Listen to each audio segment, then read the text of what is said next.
Hello, good afternoon. Well, there's plenty of fine weather around at the moment, but we're looking out to the west at the next batch of cloud. This is our next Atlantic low pressure system, and that's going to push eastwards in the next 24 hours to bring some wet and windy weather.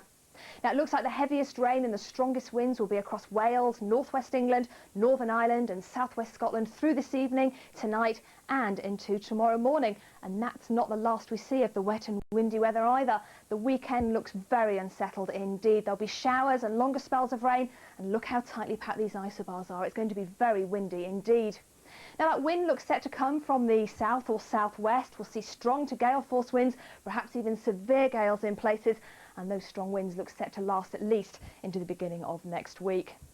So it really looks like there could be some disruption due to that very severe weather. Severe gales with gusts up to 70 miles an hour, some heavy rain bringing with it a risk of some localised flooding, particularly in western areas, the highest risk across Northern Ireland, southwest Scotland, northwest England and North Wales.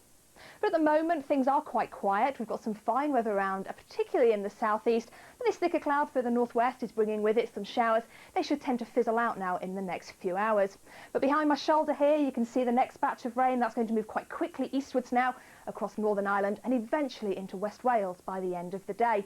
Elsewhere, it should become essentially dry, but cloud will increase as the afternoon goes on, and temperatures will only reach around 12 to 14 degrees. So tonight we see that very wet and windy weather quite quickly steaming in from the west, but with all the cloud, the wind and the rain around, it's not going to be a cold night. Temperatures no lower than 9 or 10 degrees. And then tomorrow morning, the wet and the windy weather will push towards the east and towards the south, but it could well stay towards the south coast. But elsewhere, it'll dry out, it'll brighten up, just 1 or 2 showers around, and most of these showers will be in the northwest.